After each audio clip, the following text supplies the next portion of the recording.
What's up, otakus? We are here with another edition of AAPI Creatives, where we're celebrating the comic book community with Asian American Pacific Islander heritage. We've had a great series of conversations. We're going to continue it today with our guest, Dave Law. And, Dave, I know you and I are sort of our channels have connected with you, but it was more in like a group setting with some of your colleagues from Asian Invasion. But today we get to feature you just by yourself. So go ahead and just give a short intro into your background and what you do. Sure. My name's Dave, and I'm a freelance illustrator. So I primarily focus on comic books. I've worked on a series called The Space Auditorium for almost 10 years now, but it's not quite close. But we've been working on it for a long time. And I've also worked on more recently a series called California Inc., which was all done through Kickstarter and overwhelmingly funded, which was really cool, really nice. And I've done other smaller books like Wolf Punks. I've worked on this book with a larger group of artists called CFBT, and then I've also worked on a science fiction anthology called Thoughtscaped Comics. So that's primarily my comic book repertoire. And then currently I'm doing covers for a audio drama called Dungeon Crawler Carl. And so those are my main projects. I also do a lot of small little projects here and there, but those are the ones that I have continuously worked on. Wonderful. I'm going to also introduce my co-hosts here. We've got Naman here. Everybody knows him, at least in my inner circle. Everybody knows him. Naman, you want to just give a quick kind of shout out and intro? Yeah, I'm a Naman. That's a nickname, obviously, but I come from a channel called A Comic Bookworm. Yeah, and I actually like to dabble in amateur art myself, and this I really love this month, May, for celebrating the Asian Pacific Islander Heritage Month. Really enjoy this particular month where we get to meet so many different artists and creators and writers. So I'm thankful that we have people like you come over and bless us with all this connection and celebrating our heritage together. Excellent. Awesome. And my other co-host, he's also a creator, and we're going to feature him later on this month, but he's been very generous with this time to come and co-host with me this month. So Alan, why don't you give a quick intro as well? Yeah, hey everyone. My name is Alan Wu. I write comics, screenplays, various formats, and I publish my own comics through my little imprint, Tortoise and Hare Comics. And yeah, I'm really excited to meet other Asian artists and creators throughout this month and just chat with you guys about what you're up to. I also just got back from the dentist like a couple hours ago, and I'm slowly regaining sensation in the right half of my face. So if I sound a little off, that's why. Oh, you got some dental work done today? Sympathy for that's you. always fun. Yeah, otherwise we have to hold him down. He can't, he won't stop talking. All right, gotta dope him up before the show. I'm just kidding. He's a really quiet person. Yeah, I mean, like I get called out for not talking enough and not talking too much, apparently. What do you guys want from me today? So yeah, as we wait for people to kind of drop in the chat, Dave, why don't we just talk about what it seems like you have a lot of projects going on. So what is kind of top of mind for you, and give us a quick plug on how that's going. All right. Yeah, sure. Currently, I'm most hands-on on this new comic I'm working on with Justin Giampoli. He's the writer, and he was the editor for California Inc. And he's done other comics as well. He's worked with Dark Horse, so he's no stranger to the comic book world. Though he's kind of taken a hiatus for a while, and then actually Art, who is the writer for California Inc., kind of roped him back in. He met him at a comic shop and found out that he had ties to the industry. So he started picking his brain about wanting to make a comic book. And fast forward, he writes California Inc. as an entire script, and Justin helps him kind of work through it and make it tighten it up and make it what it is. And then they hired me to illustrate it. And I worked really well with the two of them. Actually, it was kind of nice to actually, kind of the first book really, I had kind of a more intimate experience with the editor. I actually I went out to San Diego and we visited a bunch of shops together with him and Art. And so hit it off really well and kind of rekindled his desire to get back into comics. So he wrote a new story called West Side, which kind of fits in the very similar theme with California Inc., where it kind of plays with our local geography. And this one takes place in this city called Merced, which is kind of east of the Bay Area. I don't know if you guys are familiar with it, but it's kind of a rough city. It's had its hardship. It was at one point military kind of a city, but which they have since moved out and left the city pretty run down and a pretty rough place to live. And Justin grew up there and worked in a leg of the law enforcement for a period there. So he saw it in some of its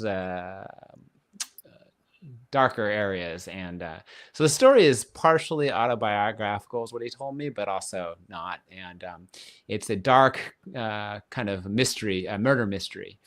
So it's again a really different kind of story than I've been working on. Right now you're looking at California Inc., which is the book that Justin edited, and this was written by Art Ebwin and illustrated by myself. And yes, this series we just wrapped it up. It was really successful, really awesome. Just guerrilla marketing, indie comics all the way. It was rad to see it kind of happen. Art is just a brilliant marketer, and he just kind of went to town with it and put it on Kickstarter and just did a great marketing campaign and just got it really got a lot of money and a lot of eyes on the book, which was great, and a lot of excitement. And so it's 4 issues. They're about I think they're about 24 pages each. And it is a science fiction story that takes place in the not too distant future. And California has separated from the rest of the country and created its own corporate country, which is Art's kind of vision of how California would likely change if it were to become its own country. We have most of the resources a country needs. And currently I think we're the top 30 economy in the world. So it makes sense that California could definitely become its own entity. And but the story really doesn't focus too much on the breakoff, more so the characters within it when it's already kind of happened. And that's like the boardroom of California Inc. and some internal drama that's happening there, kind of this coup that's happening within it. And then it also dabbles with the military arm. And also what I find the most interesting is the indigenous people and how they're kind of constantly experiencing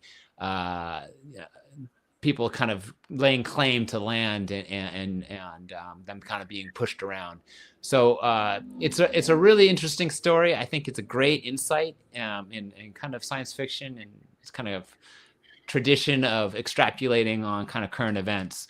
And what that might look like. So that's one of the characters. That's Miss Flores. She's like the main secretary to the CEO of California Inc. And she's also a badass. So it's he does a great job of creating these really interesting multi-dimensional characters. I think every character in there has these really memorable elements to them, really distinct. Just really well thought out. A lot of fun to do that comic. The book I did before that is much more fantastical science fiction. So kind of laying into this more grounded sci-fi was a fun challenge for me. Yeah, she looks awesome for sure. Oh, thank you. Yeah, I really did focus a lot on this. There's a lot of acting in it. There's action in it, as you can see, but there's a lot of real kind of tough and deep drama that kind of happens in it, and that was really fun to try to explore, especially with the drawing and trying to have that come through in my art and in the sequential art that's happening. And trying to keep the dynamics going too. The story has these nice quiet moments, kind of coupled with these really more explosive moments. So trying to get those hits just right with it was a lot of fun, and I think we were successful with it. It was. So when you're telling a story about the indigenous, I mean, these are they close to facts or? Yeah, he did quite a bit of research on that and really tried to get that that perspective, at least from what he could learn and experience into and kind of extrapolate into this kind of situation. It was a lot about representation and trying to like put them in there, and because obviously I think that's along the borders of California, there's a lot of situations where there are indigenous people that are just kind of getting really bullied, and for California to become its own country would be kind of a strange situation for them. They kind of straddle a lot of those areas where the borders would be kind of coming up. Yeah. So what are some of the themes of this project, and how did you talk about the process of collaboration in kind of design? Because I love the design of the cover and the font choice here. What kind of led to this look of the book? That's a good question. What I liked about this project, it was very collaborative. Although, like I said, the script was written before they knew I was going to be illustrating it. And that cover is actually drawn by the writer Art Ebwin. He did a couple. So we did each issue had 4 to 5 variant covers, I think. And he would usually try to do one too. His background was actually in art as well. He was an animation. Fun fact is he used to be an animator for The Simpsons and Futurama. He's no stranger to art, although he did get burnt out on it when he was doing that, and kind of took a step away from it for a long time. But so he's got an eye for it. That designed the masthead, the logo and everything. Yeah, he designed that. I think I wound up kind of breaking up the cover with that white and the stripes like the under behind it. And that's another one of his covers. So he liked to do his in black and white. I see. And that one's one of mine. Yeah. Okay. And so I would do the standard cover, and then I would also do a variant cover, and then he'd usually do a variant cover, and then we'd hire. Usually there was I think Don Aguilo would do one, which he does covers for Spawn, and then we've had some other great artists. We've had Justin Greenwood do one, so a lot of really cool artists taking part in it, and it's kind of actually really awesome to see them kind of interpret the different characters, because I did the character design, I did the layouts, yeah. So and all the most of the visuals. I didn't do the lettering, but everything else was pretty much taken care of by me. So the interior work is you as well. Yeah. That was all me. And this is you, right? Yeah. And that was the final cover. That's one of the other CEOs of California Inc. And there's this rift that kind of comes up between him and one of the others, his partner, who kind of they kind of started the whole California Inc. And he's got a slightly more it's kind of the angles of it's a similar kind of theme with politics. You've got someone for the people, someone for the more the government, and you've got this kind of back and forth with that kind of going on, that kind of question being to answer your question about the themes. I would say that art would be a better one of answering that, but yeah, that's kind of one of the themes that I came away with. How much of a role does technology play in the story? Do you consider technology, because it's being leveraged here in different parts of the world, depending on where you live, it's being really leveraged to in a negative way, and I guess you could make the argument here in the United States too. There's a lot of concern around how technology could be misused. Are those areas you explore in this series? Not as much as I think I would like, because I agree with you. I think that's an interesting subject right now, and definitely something that would be fun for science fiction. Although I feel like science fiction has been exploring that for a while now. And honestly, a lot of the kind of current events and things that are changing, I'm like, man, I knew that was going to happen. I've read enough sci-fi to realize that this is not a good direction we're going in. But no, it doesn't a ton. There's elements of technology that are in it, and I definitely looked at kind of things like communication and how we get information, and even weaponry. We kind of looked at and tried to kind of think of how that would have changed within the next 10, 20 years, and what that might look like. Mm-hmm. So that was challenging. I mean, that it's like when you're doing something like Space Auditorium, which are like this science fiction stuff that I do, which is just weird, off the wall sci-fi.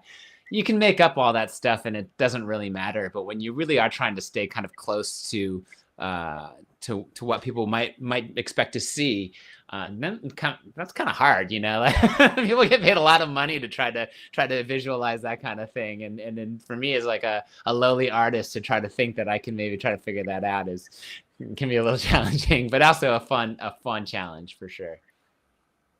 Yeah, let's pivot to Space Auditorium. Sure.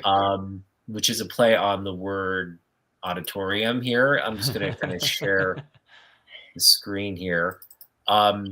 This is where are you in this project arc? That one is kind of it's one of those projects that kind of doesn't want to die. Like we originally were gonna just do. When I first decided I was gonna quit my job and be a comic book artist, I wasn't quite sure how to do it, but I did quickly come to the conclusion that you just need to make it. You just need to make a comic book. And by the time I'd quit my job, the means to do that were definitely there. There's printers that are very affordable. There websites, there's social media for marketing. Doing it yourself was a much more realistic thing. And so I wanted to make a comic book, but I don't have a lot of confidence in my writing. I don't think it's bad, but I wanted something that was strong, and I knew my art was strong, and that's what I had been focusing on. So I recruited my good friend and ex-bandmate, Chris Calzia, who has been working as a screenplay writer, or at the time was trying to be a screenplay writer, and I knew he could write a script. So we started talking, and he was like, well, what do you want it to be about? And I sent him a bunch of images that I had been just kind of goofing around with. And he started writing the Space Auditorium. It was kind of a small story arc to begin with. And we had a lot of fun making it.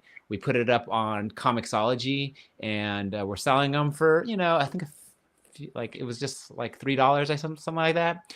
And we were selling them digital downloads of it pretty pretty frequently. So we made another small one, which is only like another 10 pages, and again was selling pretty well.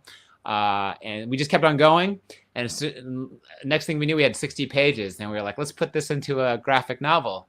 And we did that, and went to WonderCon, which was my first Comic-Con, and we had just that book on the table, and we made enough to pay for the trip, for the booth, even for some food.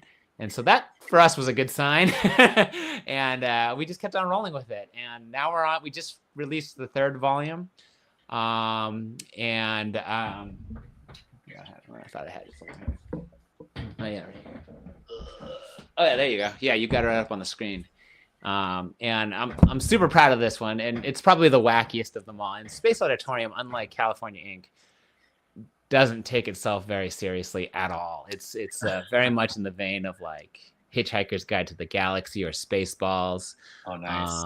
And it's a parody in a lot of ways, but though it still has its own story.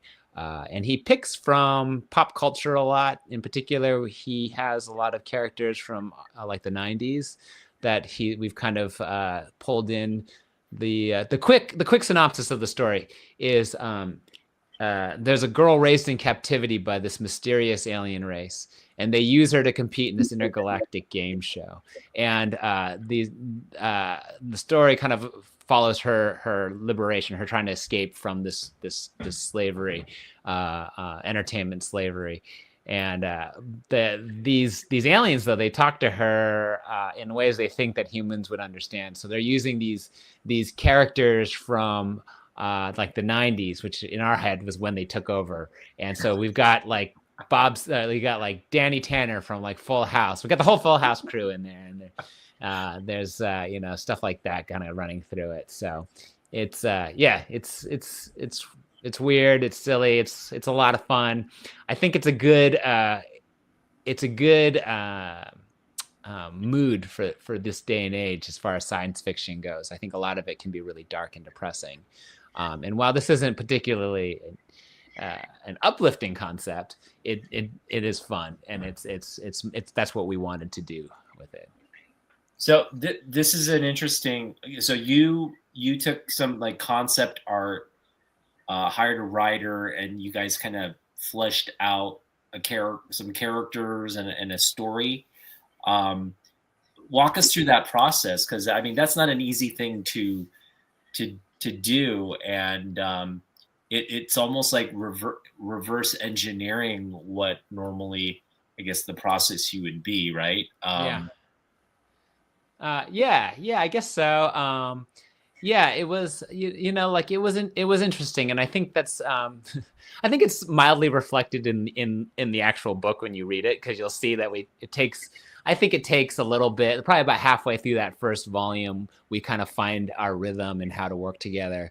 But yeah, at first it is a little bit it's I think it's a little awkward, but it fits with the book. But yeah, because he's taking these images that I was drawing with no particular purpose in mind either, and trying to string them together to create some story. But and so that's probably why it feels feels odd at first. But we leaned into that. That sounds like more like drawing marbles away. Yeah, that's true. Yeah, a little bit. Except I didn't actually draw out the comic and let him write in the word bubbles. But yeah, a little bit of that, and I was fun. It was fun, and Chris is a very talented writer. Honestly, he writes a lot of different. Like, this isn't usually his style, and I think at the time he was writing a story more like the one I'm illustrating right now, West Side.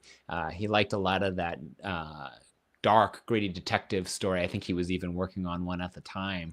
And so for him to kind of transition, do a story like this was actually kind of a surprise for me. Honestly, when I originally talked to him, I was thinking of doing something like The Matrix or Star Wars even, like something something like that. And he starts coming back with this story with like Bob Saget coming out of the TV and like the Olsen twins like harassing this kid. It just went out the wall. But you know, like I loved it. I had a lot of fun. And honestly, he told me he wrote it knowing my personality and thinking that would be something I would work for my style. And I think he was 100% right. You know, it's a lot of fun to work on, and every time I do work on it, it's just a lot of it just kind of creates itself. It's just a wild story, and honestly, it's not like a lot of things I've seen out there. I honestly, even like comparing it to like Spaceballs or Hitchhiker's Guide, I think doesn't fully explain what it's like. Cool. Do you write? Do you ever write and draw on a comic book? You yourself did all, both of them? Just illustrate. I just illustrate them. And, have you ever done where you did both? Oh, have I ever done? But you know, I did. There's an anthology I did with some of my friends. The Philip and Chris is actually in it too, but he's working on a different story. And then another artist of ours, Dylan, and we created this book called Wrong Magnetic Poles, and it's a story about a band about to break into mainstream rock and roll, and kind of just like the eve of them breaking in, and we each take one of the band members and do a story about them. And so you put them all together. And we put them all together. And so cool. in that case, I wrote it and illustrated my section. And it was fun. I kept it fairly simple. I knew I wanted to do kind of a simple story. It was definitely leaning into the visuals. So it wasn't too hard. And it was a fun little story. But when it comes to creating something much longer, I don't totally trust my writing skills, or at least I know some people have focused on it and do it much better than I can do it. So I'd rather work with someone like that, you know, if I'm going to put in that time. I see. Nice. Just wondering. I'm just wondering if you're capable of doing art. Do you ever want to write, or if you're a writer, do you ever want to draw? You know. Yeah, I do. I think ultimately, I would love it if I could be, you know, able to do it all myself like that. I think that some of my favorite creators are like that. You know, Frank Miller. You know, I think he had the right idea, and I think I do work on my writing here and there, but right now most of my energy goes into creating visuals, and that's a lot already. Yeah, it's always so impressive to see the books that are created by just like a single creator. Like even if it's just like a single issue of a comic, like I feel like it takes so much time and energy to, you know, do one roll like of the finished project. So like when someone just does everything, it just is kind of mind blowing to me.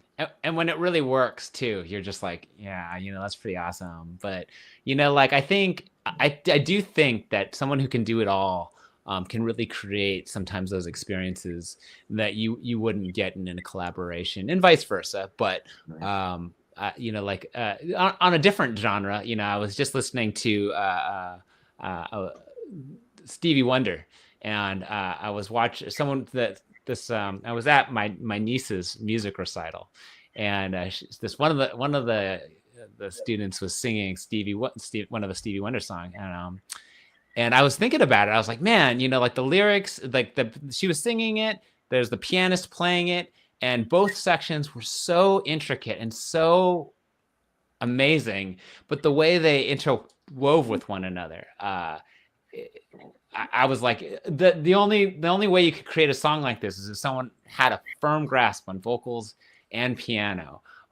Someone just playing piano would probably not weight it like this. You know, they wouldn't put so much emphasis on the singing, and then someone who just sang wouldn't necessarily put that much emphasis on a piano. But the fact that he could do them both really well just created this amazing kind of ultimate piece. And I think it takes a single vision to be able to create something like that. But that being said, I've definitely in collaborations. Stevie Wonder's really in a class by himself, right? In terms of musical talent. Yeah. So, but at the same time, I think collaborations are also amazing and a lot of fun. And when you get two really talented people that are very passionate about what they're working on, you also can get something absolutely pretty amazing. Yeah. Some are greater than part. How that goes? Some are greater than the some of these parts. Something like that. Yeah. Something like that, right? Yeah. You writers take care of that, please. Yeah, writers, they come on. They're a dozen. I'm just kidding. So Dave, I want to kind of backtrack to because you alluded to that you like quit your day job and then jumped into art. How did you get into art? Because I know we had your sister on here last time, and she's also an artist. It seems like it's in your genes, or maybe something your parents promoted. How did you get to be so talented with your craft? Yeah, definitely my sister had a lot to do with that. We at a young age were always making and creating artwork. And my parents have been very supportive. Although to a certain degree, they still, when we were little, they were encouraging of the art, but they were always like, well, you're not going to major in art, you're not going to. Which is it seems to be a theme. Now you sound like Asian now, all of a sudden. I didn't yeah. Okay, now you're Asian. Okay, definitely. Yeah. No, it's definitely a theme I've heard with a lot of my Asian creator friends. So I listened to them, and I went to school for business, and I got a business degree, and I worked for various companies doing marketing and sales for over 10 years. I always kept drawing and being creative in ways like with music as well.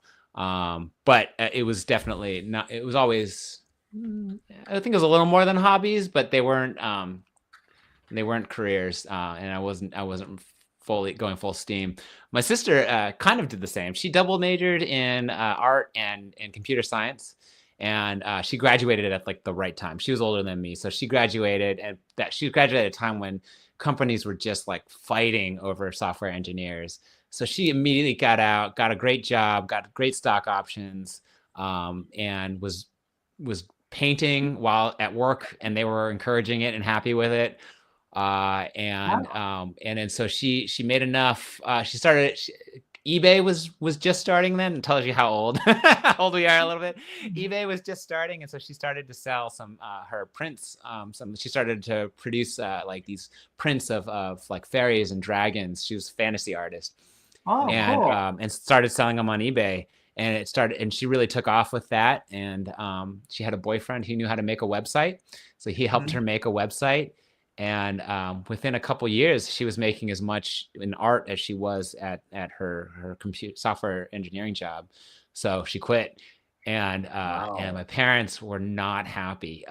She got a lot of guff for that, and it was pretty brave of her to do it. I still have a lot of respect for her for that. But then they saw the success that she had. She's been really successful with art, and she's done really well with it. And so when I was like, I think I'm gonna do the same thing, they were like, all right, yeah, that's okay. It was much easier when I did it. Bring her. Yeah.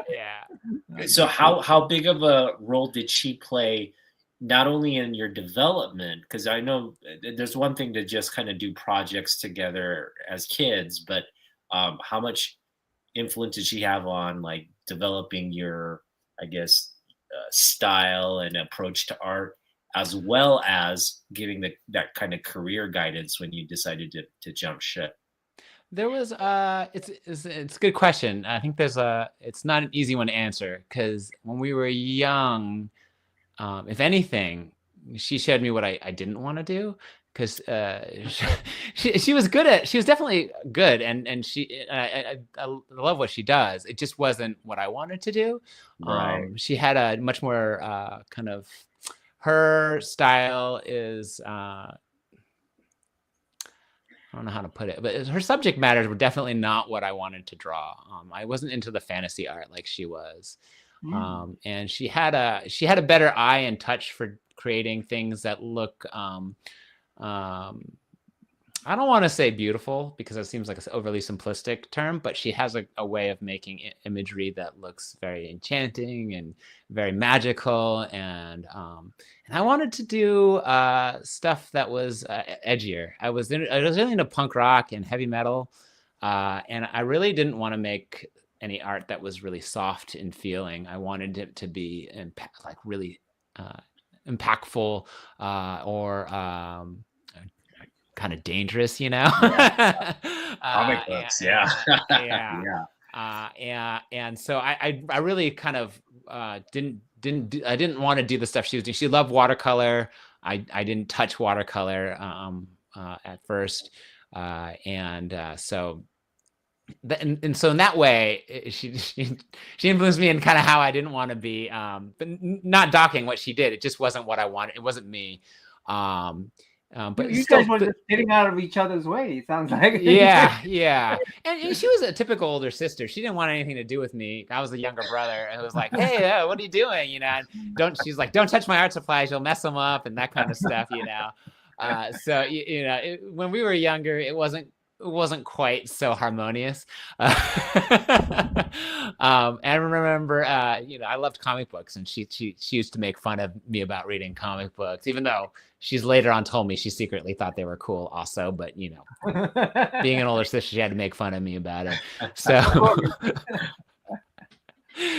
you know, there was that. But later on, you know, like she was always trying to convince me to go to dive into it.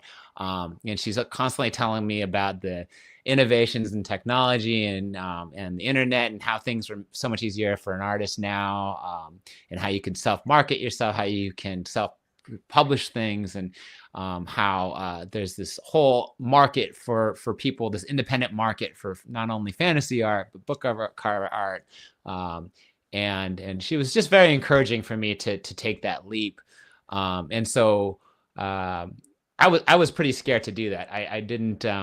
I don't know. I don't know why I didn't feel the same confidence that she has. But it took me a little longer to decide to do that. And I actually worked my job for a while without even thinking that this was going to be in the cards. And there's a point, and I was working. I worked in the bicycle industry, and I was really into cycling. So it wasn't a terrible place to be by any means. I really enjoyed bikes and bicycle technology, and so being in that industry was super cool for me, and just a different facet of my life. But it lacked the creative outlet that I kind of wanted, and there was a point where the bike industry was taking kind of a dip, and people were getting laid off, people were leaving. I live in the Bay Area, so it's really hard for them to retain employees and pay them enough to live here. And so I was taking on a lot of extra work. I was getting really burnt out. I had situations in life made it so I wasn't able to bike as much. So I was feeling not great about my cycling either. And so I wasn't riding as much. So then again, working in the bike industry wasn't feeling as fun anymore. And I was just feeling really burnt out, and I have to thank my wife for noticing that. And I think her job kind of took this turn in an upward trajectory. She started making a lot more money, and her company was doing really well. And she's like, you know, we're in this financial situation now where it's not as risky for you if you want to try to do your art thing. I had tried it right out of college and kind of failed. At least internally. And so she was like, maybe this is the time for you to give it another shot. So thought about it for one hot minute. It wasn't long at all, and I was like, "That's exactly what I need." That's incredible. So I jumped in, and my sister was very encouraging, and she kind of helped me kind of figure out those early stages and what to do and things to get in place and ways of getting clients and getting noticed. And so she was really in that part, she was extremely helpful. Yeah. And then she again recommended that I try watercolors. And I was like, all right, you obviously know a thing or two about this stuff, so I'll try watercolors. And this time around, I fell in love with them. I didn't realize how dynamic they are, and I use watercolor all the time now. Most of my comics are colored in watercolor, and then I'll do a splash of digital. Edgy with the watercolor. What? I said you could get pretty edgy with the watercolor. You can get pretty edgy with it. At first I thought it was just for like, doing landscapes and like ocean scenes, but it's actually really good for doing space and, explosions and stuff like that. So, yeah. Your artwork. I'm gonna go, and I'm regret that I have to go early, but I have to go. Dave, good meeting you. It was a pleasure meeting you. Have fun rest of the minutes, and we really appreciate you coming by. And thank you. Good luck with you. Thanks, y'all. Yeah. Have a good night. Good night. Good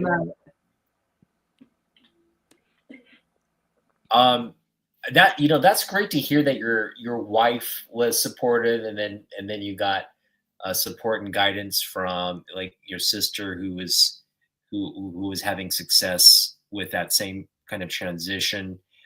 But just focusing on your work, your work is just so polished and dynamic. How it's one thing to have a hobby and kind of like dabble in the idea, and then it's another to really just like have the talent to do it.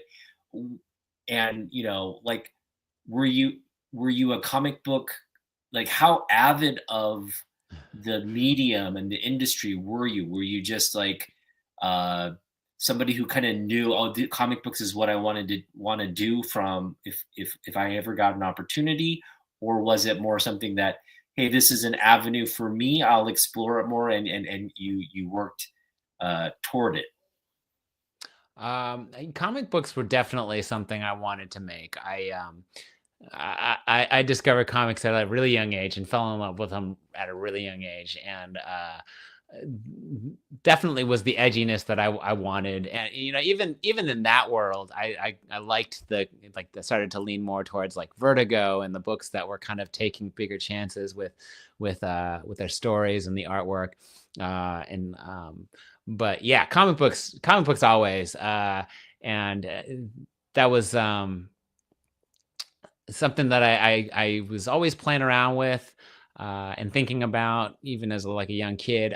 As I mentioned after college, well, actually in college, I was making a mini comic, and I was selling those through a local comic shop that was nearby where I lived, and I was doing pretty well with it. And I started to get to know some of the local comic book artists, or local comic book people there. And there was I'm forgetting his name, Larry something. He started this company called AIT Planet Lair. I don't know if you remember, as an indie publisher back in early 2000s, and he would visit this shop. And so he gave me a lot of insight into into the independent comic world. He told me about APE, which was the Alternative Press Expo. And I went to that, and that's kind of opened my eyes to what the independent comic book market was at the time, which was really cool. It's different from what it is now. It was a lot of self-published kind of zines, and the style, the books that people were making were more like Robert Crumb kind of books, these kind of slice of life kind of stories. Not very many superhero stories, or even science fiction wasn't that common, but it was still something that I really thought was cool, and I was making a book like that at the time. And then so when I graduated college, I I went to Comic-Con in San Diego with my portfolio, and I think I sat in with Dark Horse, maybe Dark Horse. Wow, cool. Well, they they told me, I was like, you got a lot of work to do, and they were pretty short with me, and I had really thin skin at the time, so that was enough for me to be like, okay, well, that was fun, but I can't get a job, like that. I don't think there really was much of a like. And there was the indie, there was the Kinko indie comics, and then there was like, you had to find an actual publisher. So it was hard for me to just be like, well, I'll do it myself then, which is what I ultimately wound up doing. Yeah. So that's when I kind of took a step back from it for a while. I still drew all the time, and I was in a lot of bands. So I was always doing like our show flyers, or like any kind of music we released, I would do the art for it. So I was still keeping my chops kind of up, but as far as making comics, I hadn't. So when I decided to do comics, you said it looks really polished, just because I spent a lot of time polishing it. I didn't have any deadlines. I didn't have even Chris is my partner. We were just doing it all together, so he's not he couldn't put too much pressure on me. So I just spent the time to make it look as good as I could make it, and these days I can't afford to spend like a week on one page, but at that time I'd spend a week. Sometimes I would scrap a whole page and redo it if I just didn't really like it. And I just had fun I just embraced it. I embraced the process.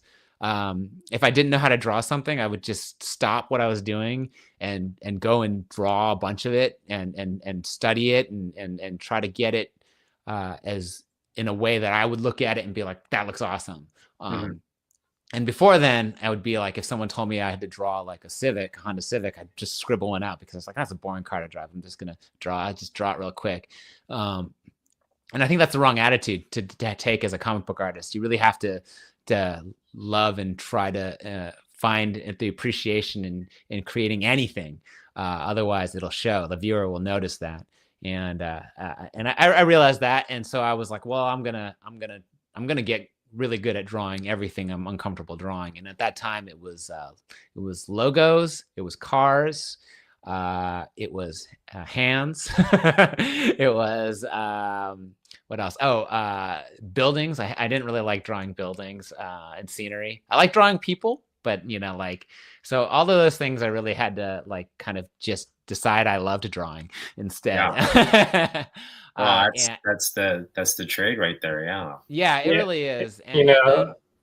Sorry, I was just gonna jump in and say I think it's like relatively recently that I've come to appreciate just like how much versatility comic book artists have. Like it seems like they like have to have more flexibility than maybe like any other like artistic profession, because when you're just reading it like the comics page, I think it's harder to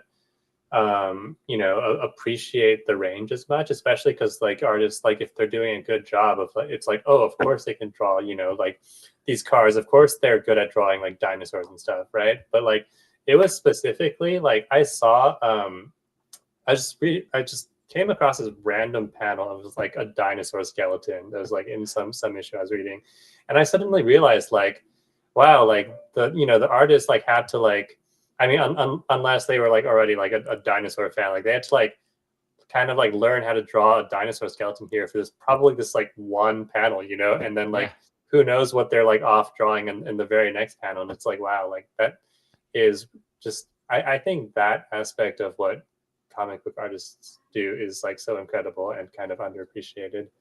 Oh yeah, I think you nailed it, and I appreciate you appreciating. But yeah, you're really right on that, and I think it's what makes a comic book artist kind of a good one, at least, kind of hard to find, because just because you can draw a beautiful woman doesn't mean you can draw an awesome looking spaceship, or can design a cool looking car, or or even draw an interesting looking old guy. Like even every age, every type of person has a multitude of ways to be, and you got to be able to kind of zero in on all of those. And it's fun though, you know, and I think for the right person who likes those kinds of challenges, it's a great job, you know. I definitely know artists that have things they don't want to draw and things they definitely want to draw, and that's it. And that's the comic books aren't necessarily for you if that's the case, you know. Like, you really have to just like drawing a lot of things and like learning to draw new things, because there's always something new that you're drawing. There was one I did a pitch packet. It's a lot of these pitch packets you do for publishers. You'll actually draw quite a few pages of it before just to shop it around. And this story was about like this 70s motorcycle gang. And I think I'd maybe drawn like one motorcycle before this comic book, and it was full of motorcycles. And I was just, I knew it when I was telling the guy I would do it. I was like, man, that's going to be the challenge right there, because that's not an easy thing to draw. And there's a ton of parts to them, and depending on what angle they're at, it can really change them up. And it was definitely the hardest part of that book. But once I started to really dig into it, you know, you start learning about eras of motorcycles, of styles of motorcycles, of brands that and you kind of become into it in a weird way, you know, like without ever stepping foot over a motorcycle. I kind of got into them and can kind of appreciate one when I see it on the road, you know. And I love that about comic books and drawing comic books. It happened with me with sumo wrestling too. I never watched a sumo wrestling match, and then had to draw a sumo wrestler. So I started to watch. I watched a couple rounds, and I was like, "Man, this is awesome." And, yeah, sumo wrestling is pretty cool. Yeah, it was on one of the covers you showed, right? Yeah. That's from Space Auditorium, and I took a deep dive into the sumo wrestler thing. I mean, it was. I still will sit and watch it, and just can appreciate how different of a sport it is from everything else out there. But the sumo wrestler themselves, just the shape of their body, the way they are, the way they move, so unique and so different. Yeah. Like it's a lifelong commitment. People don't realize these young men, they're kind of groomed at a very, very young age, almost like around puberty. They kind of commit themselves to the craft, and and then it's just like kind of like any sport. You work your way up the ranks and compete, and then but behind the whole thing is just like you have this you have to eat, right? It's like that's part of your DNA to eat, gain weight, and just gain strength. So it really is an interesting sport. Yeah. So have you spent time? So I just want to kind of focus on kind of your Asian heritage. We talked about briefly, you know, your family, but let's talk about, you know, your family's I guess migration. It sounds like maybe your family's been here for generations, or no, I'm technically, I'm first generation. My mom came from China, my dad came from Hong Kong, and they met each other in New York City, and I was born in Summit, New Jersey, and then we moved here to California, and here I've been. So I definitely am very American, but, you know, like, I'm not too far away from Hong Kong and China by their you know, influence. So yeah, you know, and when I was growing up, they spoke to me in Chinese. I watched a lot of Chinese soap operas and kung fu movies. I heard a lot of Chinese folklore. My grandma couldn't speak any English, so I had to speak to her in Chinese. And they lived in Chinatown in New York City, which there's very little English spoken in there. I don't know if you've ever been, but it's It's I definitely. I lived in Manhattan, Chinatown for Oh, about okay. 5 Yeah, that's where years. my grandparents were. Yeah, yeah. So yeah, that was a cool experience. And I never lived in Manhattan, but we would visit a lot. And all my relatives there, very few of them spoke English, and they ran a piano store in Manhattan. And that was like also kind of a central kind of community place for a lot of the Asian families in the area. Because the piano store had like practice rooms. So and I don't know, it's maybe a stereotype, but a lot of Asian families have kids that play piano, and so it was practice at home. Yeah. Yeah. Yeah. And so in the city, Especially it in the wasn't city. easy, so they would all go there. So my grandma knew almost a huge chunk of the Asian community in Manhattan. She's very popular out there. We walk down the street and she's constantly saying hi to people. And Wow. So yeah. wait, did your grandmother, was she trained in piano, or it was just a passion for hers? No, she wasn't, and neither was my grandfather. And he was the one who started, but he's always had he had a violin factory in Hong Kong for a while. Cool. And then when they came to the US, they decided to do something similar. But they had this actually kind of a side note. When they came to the US, it's kind of crazy because they had some money from the business there, but they had everything on this boat, and they were what do you call it? Pirates boarded their ship, took over their ship, stole everything from everyone. And my grandfather was smart enough. He had a wedding band that was like the soft gold that you just kind of bent around your finger. I've never seen anything like this, but I've heard the story. He unraveled it and shoved it into his underwear waistband.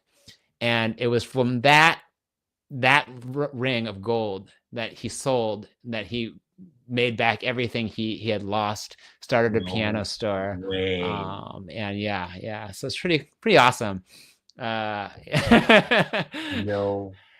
So, I mean, your family started off with nothing in this country, but was able to kind of get a start by pawning off your grandfather's wedding band. Yeah. That's it's kind of it really does show you how you can come from nothing. Pirates, like that's real life pirates. Yeah. Wild like introduction to the story. Well, they when I ask it, they're like they're not like parrot on the shoulder eye patch pirates. They're just basically a bunch of mean dudes that came on with guns and knives and were just threatening everyone. Yeah. Wow. So yeah, obviously, your Chinese culture is a big part of your identity, who you are, and how does that reflect in your work, you think? It's hard to say. Like, I think I never purposely set out to try to put that in anything I do. And in fact, like when I first started, I really kind of like wanted to separate myself from that. And I didn't really know why. And I realized it later on. It was a lack of other Asian people that I could see doing what I wanted to do. I thought, and it's the same with rock and roll and punk rock. There's no Asian dudes. There wasn't, at least when I was really into it. And there was a handful. There's every once in a while, there's a guitarist for Smashing Pumpkins, and there's Japanese people were in there more. But as far as Chinese, I didn't see any. I still can't really name a popular, well-known Chinese musical artist that everyone would know. And it's kind of same with art for a while. And then I discovered Jim Lee. And I think that's one of the big reasons why I felt like comic books were a place for me, is I could see him doing it and doing it well, and just being the man, And so I was like, oh, well, this is an area where Asian people can be just like anyone else, which is kind of a sad thing to feel like. But when I was younger, I was one of like very few Chinese people living here. Asian people at all. I hardly knew any Asian people. And I didn't see any of them on TV except for like on my mom's cheesy Asian soap operas or doing kung fu, right? And again, it's just like, I thought kung fu movies were awesome, but it was kind of a guilty pleasure because nobody else did at that time. And so I guess for a while I kind of tried to deny that. But these days, I guess I wouldn't say I'm like heavy-handed with it. I do like to try to include Asian characters as much as I can, just because it's just something, again, like I didn't see when I was younger. So if there's no specifications on that, oftentimes they will be Asian when I'm drawing someone, or someone of color, regardless, and so I like to do a lot of that. But I also think my influences just come from the people I've been lucky enough in certain ways to associate with a lot of and find a lot of Asian creators now. Not only my sister, but my uncle, which I was gonna mention when you were asking about family. My uncle was actually the first to jump into doing artwork for a living. And so he, unlike my sister, really focused on fine art, which is even a tougher jam, right? So he's now in Portland, and he kind of found his footing doing public art. And so he's a very different kind of artist as well. But he, when we were young, would come and visit with art supplies, with art projects that we were going to do, with ways to think about art. And so, and he, like my dad, came from Hong Kong. So he has originally a lot of his artistic influences were coming from there. And now it's much more mixed, but his artwork definitely tries to represent the Asian American. Most of his artwork has something to do with that. And so he came kind of as an older, I should say, like maybe in his teens or something. Yeah, in his 20s. Yeah. In his 20s. Okay.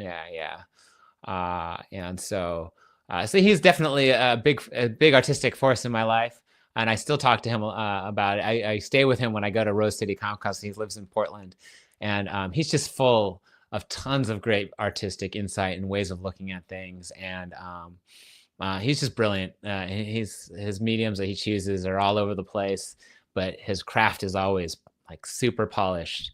And it's another person that I've found to like kind of use an example of the quality of work that you should be producing regardless of the medium you choose.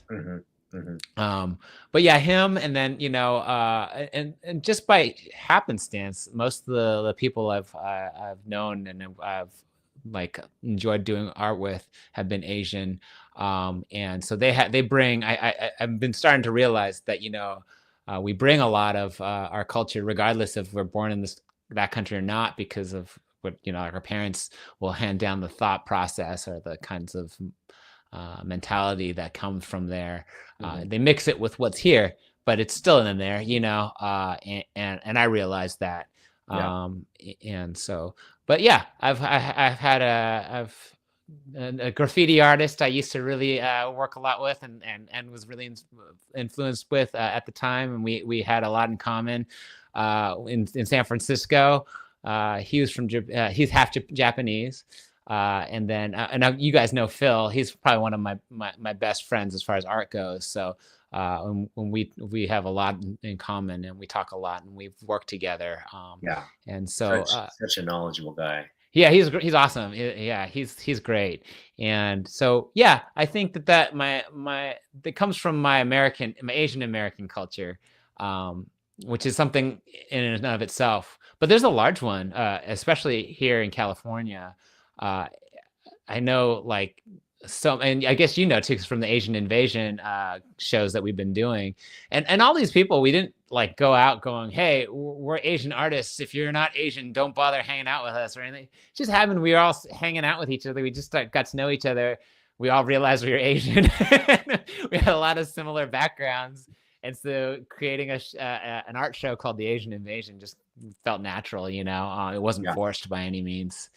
And it seems like you've developed not only a really close sort of collegial relationship, in terms of collaboration and working together, but a lot of like close friendships as well. What, being part of that, I guess, community there where you are based, how important is that as part of your ongoing evolution, like in terms of like learning from different people and trying to incorporate as much like challenging yourself, I guess? I think that it's definitely my support structure. So it's important in that way. When we go to conventions, we're hanging out with each other. We're staying with each other when we need roommates. We're having meals together, and we're showing each other our work, and we're giving each other good, honest feedback about that, which is valuable. And just the fact that it's their opinions that I'm trusting a lot of. I think that has an effect on it as well. I think it's really important. I mean, and I really value the network I have, and what it's done for my work, the opportunities it's opened up for me, and the ways to think about things. It's been great. Whether or not it'd be different if they were, all European, I don't really know. But it's been extremely positive for my life, and it's been eye-opening, actually, realizing how similar a lot of our experiences have been. Like I said, when I was growing up, I didn't have a ton of Asian people around me like in grade school and middle school, and so I felt like my experience was unique. Nobody brought jong for lunch or had red envelopes or that kind of a thing, and or white bunny candies. So all of those things were just kind of more like a Chinese thing, and I always remember feeling a little bit weird about some of these things that I loved, and I liked that, just and realizing that other people didn't do. I remember one time in like grade school, they asked us what our favorite food was, and my mom made Peking duck a lot, and she made it really well, and that was my favorite. And people were like, "Ew, duck!" Like I guess duck was not a common thing to be eaten, and I felt so weird. I remember feeling really embarrassed about that, and actually a little bit mad, which is weird. But I was just like I said, it felt more of like a thing that made me weird than a thing to be proud of when I was younger. And that's changed, and I'm happy to see that when my son's growing up now, that's not his experience at all. Not at all. Yeah. It's interesting how far we've come, in terms of just I guess the acceptance of other cultures and diversity. Like it's really come a long way since when, not without giving too much of my age away, but since when I was a little kid to what it is now, it's definitely like K-pop. Because I spent a big chunk of my adulthood working in South Korea, and when I came back, it was surreal to hear like K-pop playing in the mall here. I was just like, what is going on? Like, when did this happen? And people talking about kimchi and all that. I was just like, it's awesome. Psy, like my son was like just like a little kid, and he shows me Psy's Gangnam Style and how into it. I was like, dude, this like I don't know, like late 30s, slightly overweight Asian dude is like the most watched video on YouTube. You got to be kidding me, right? But I was like, right on, you can't help but be like, man, we've come kind of a long way, like that's pretty sweet. I see, like when I was younger, I was just like no girls like girls would think that like an Asian guy is like, oh, he's good at math and stuff. Like there wasn't like, I never went somewhere where it was like I was immediately like the object of a girl's affection. And now I'm like seeing my son's friends who are Asian kids like dating like, you know, like like always got girlfriends, and I'm like, what is going on here? You know, like this was like a hopeless romantic when I was younger, and now these guys are like living the life. Yeah, I think we have Sai to thank for that. Yes, yes, I still selling out. Yeah, I know. Yeah. You know, this has been fun, and I'm just wondering, like, in terms of, we talked a little bit about your creative process, collaborative process, but you know, it seems like your projects, you know, I want to get into Dungeon Crawler Carl, because this is a little bit different than what you normally do. Can you talk about how you got involved in this particular project?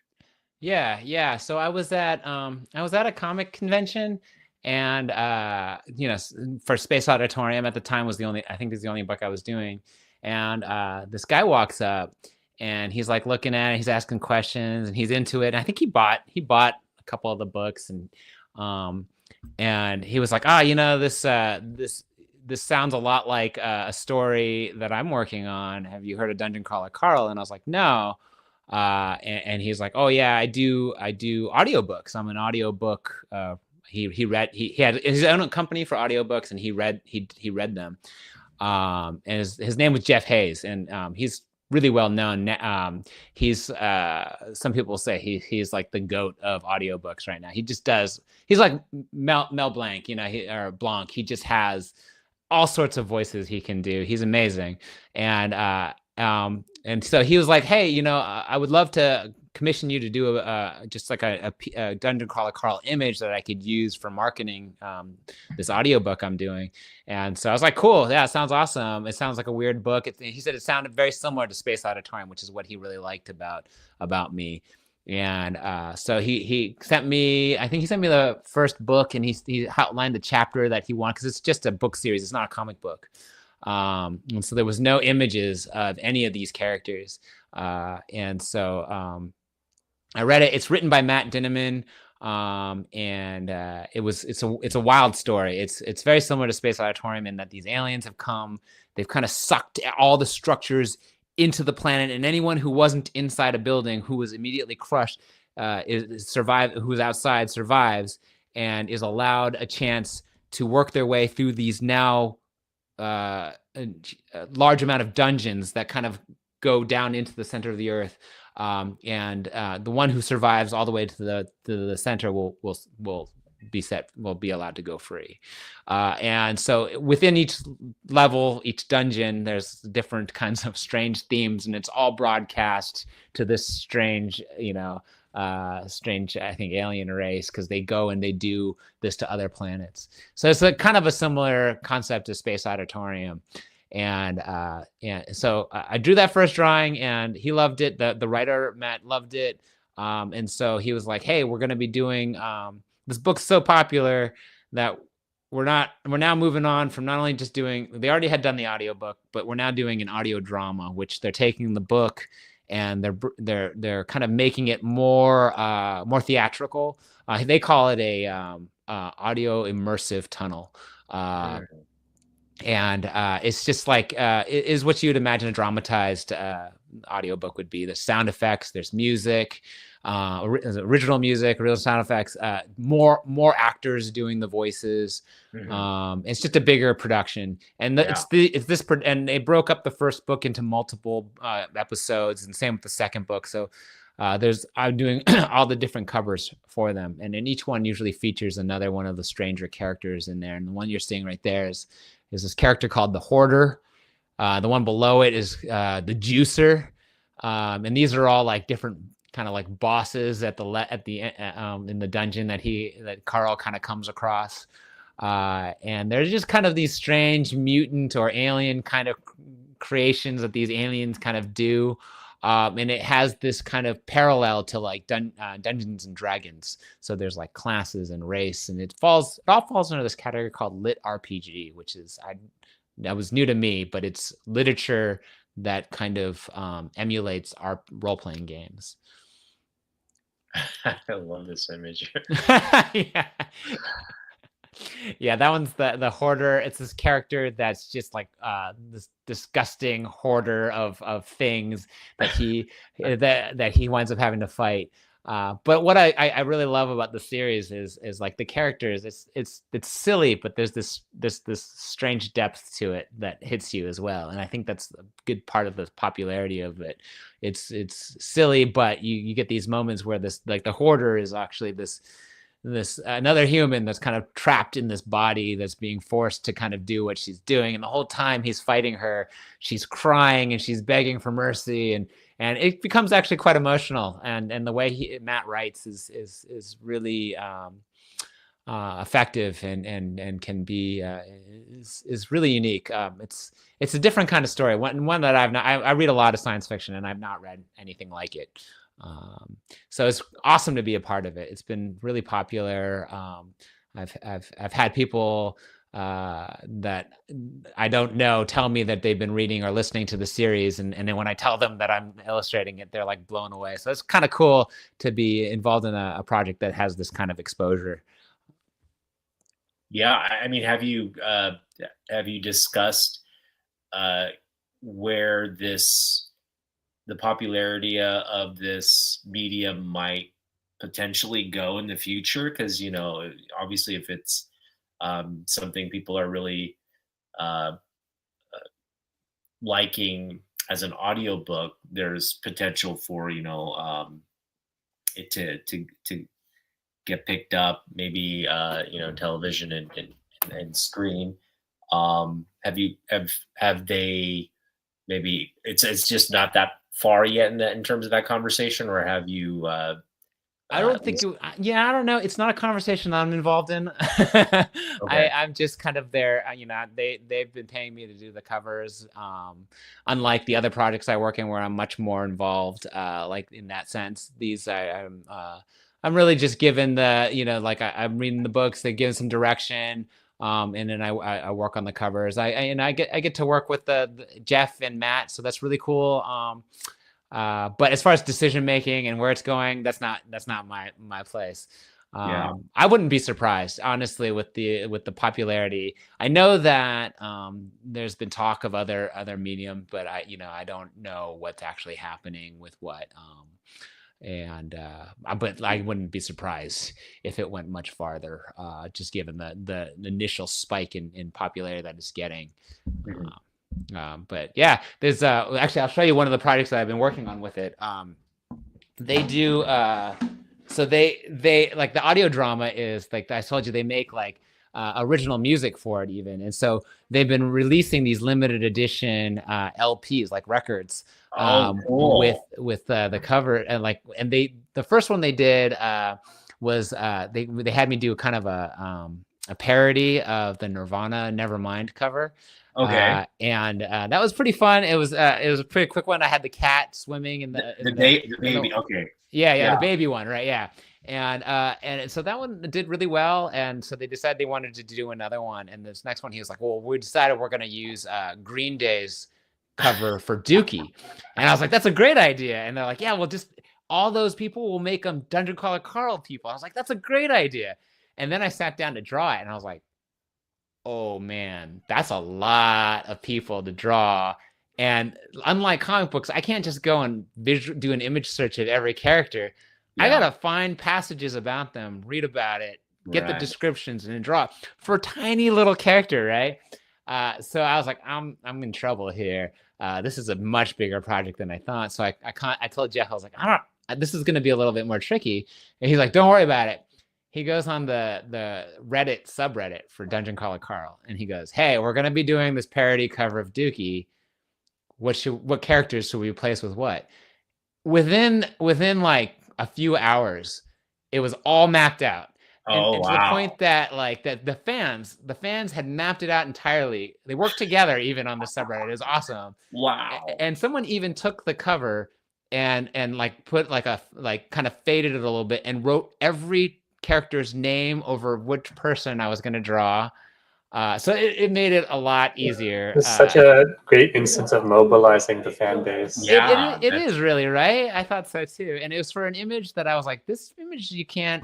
It's like a really hard visual thing to kind of create. It kind of takes like a special someone who knows the story, knows Green Day, knows this cover, and so it was a fun project to do, and I just finished it, and I'm really proud of it. Here, I'll show it to you guys right here. I'll give you guys a sneak peek. This is you guys get the first look at it. Oh, awesome! So this is it. It's in its entirety, and wow. I'll zoom in.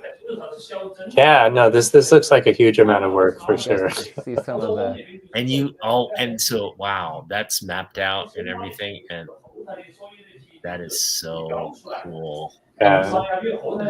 The original. How long did this take you? It took me a couple weeks. Okay. Because this image.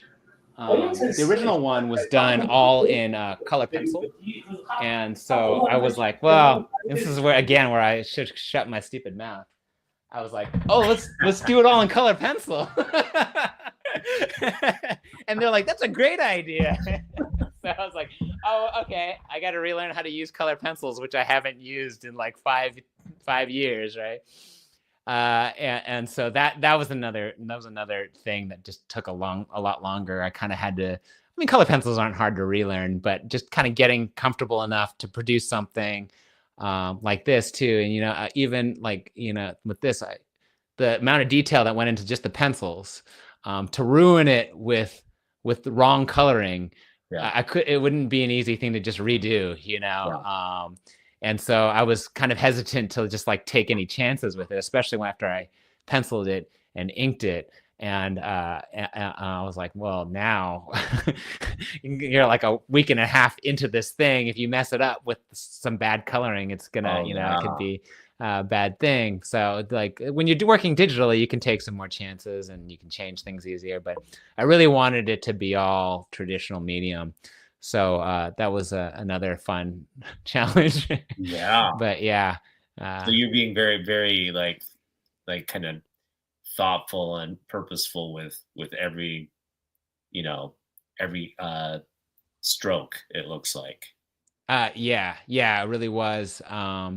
And just also after having seen how specific these fans are and how well they know the characters, and I was like, they're gonna expect something that's not just a hack job, like I gotta.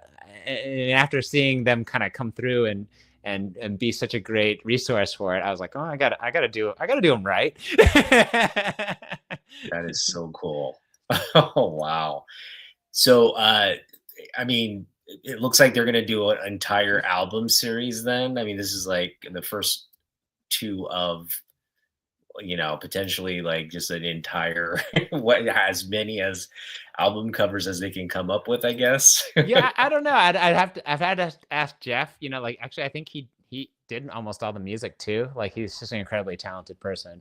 But yeah, like he might. I think they've been going well. I think he only did like 100 of the first one we made, but they sold out of them pretty quickly. Because I know I just finished it not that long ago, and then they're like, "Oh, let's do another one." We sold out, and I was like, "Oh, that's cool." I think this is kind of just put these LPs up for sale on like, or do they give them out to like special clientele, or what's the process in that?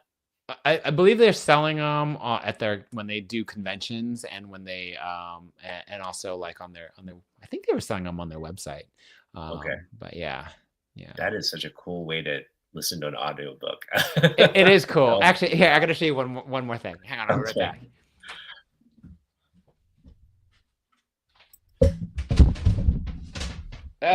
All right, I'm back. Okay, so they like books on tape were the original audiobook. So they made an audiobook. Oh, no way! Let's see, try to cassette tape too. Yeah, they made a cassette tape of this one. And the cool thing about this the way to listen to it is it comes in a cassette, right? Yeah. It's got the but it's actually a Oh, it's a it's a- digital. Okay, gotcha. It's not a real cassette. it's Okay. not real, but it was still a really cool. I thought it was a really cool idea. They've got some fun tracks are projects nice. that they do. So, but yeah, it's cool to see my work being used in ways like that. And yeah, the That's records and just LPs are fun. I can't wait to see the next cover. You know, that's a fun way to get creative with a great project like this. So yeah. Oh, 8 tracks are next. Yeah, probably.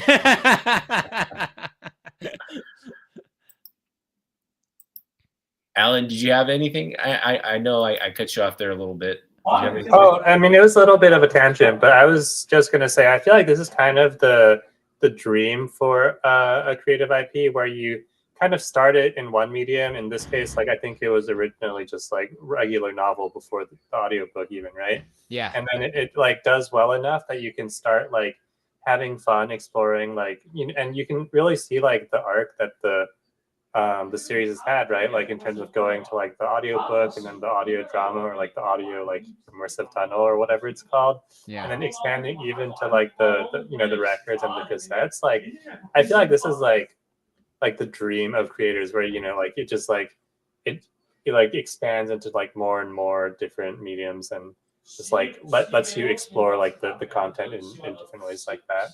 Very exciting stuff. It is. I think it is. It is cool to see how many different ways you can kind of do something, and when people are excited about something, how willing they are to try these different kinds of mediums. And you know, I talked to a guy at a convention who says that he's experienced the entirety of the series, which is actually pretty long at this point. He's experienced it 3 times. First with the books, then with the audiobook, and now with the audio, like the audio drama. So he was like, so the people are not only like experiencing it in one of the mediums, they're doing it in all of them, you know. That's pretty powerful. Bought into the experience. That's awesome. Yeah. I think you know, looks like you've got a really strong fandom, so hopefully this continues to build and get you some exposure for your work. Oh, thank you. Yeah, I've been excited about it, and it's been fun. It's been a fun project to work on. You know, I love to just get the fan feedback or response, for you to share that when you actually, you know, get it, you know, like what that was like. So that'd be, I think, a cool thing to, you know, maybe follow up with you on later. Yeah. I have to check with them on how they're planning on releasing it. But yeah, I imagine we'll definitely put it on the subreddit to let those people see it. Right. Yeah. And it'll be fun to get there to see what they think. Hopefully they'll like it. Matt said it was good, so I imagine if the writer was like, that's right, then, you know, they're not gonna pick holes in it. But but yeah, I was definitely you know, knowing how much these people love these characters, I'm a little nervous about that too, you know, because who knows? Like, so maybe I missed some bit of description somewhere that was crucial to their purple skin that I didn't know, you know. No, it looks like you know, you're paying homage to the fandom there, so I'm sure it'll be very positive. Dave, you know, we're kind of going to wrap things up, but I do want to focus on, you know, your upcoming, I guess, shows or you know, promotional events, things where you're going to be out, maybe engaging with your fans and giving people an opportunity to meet you and connect with you. Can you talk about your schedule? Yeah. I'll be at let me think, which one is the next one I'll be at? I think the next convention is going to be, I'm just going to list off the conventions I'll be at, and you guys can figure out which one's next. I'll be at Rose City Comic Con.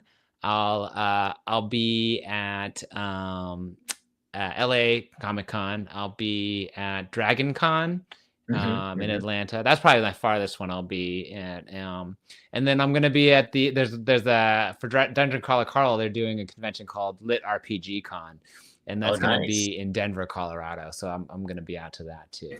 Okay, That's and is that in the summer or like that? Yeah, that'll be in the summer. I think that's early July for that one. Cool. Yeah, and I think all the other ones are all like right around that same time too. They're all just.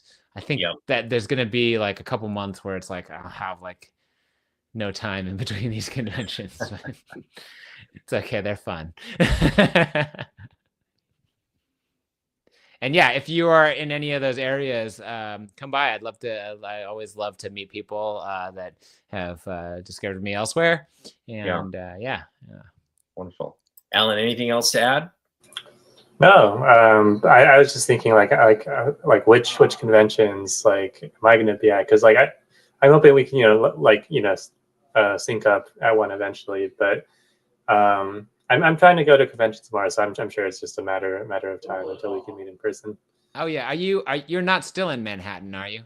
No, I'm based in Las Vegas now. I was living in like the LA area until last year.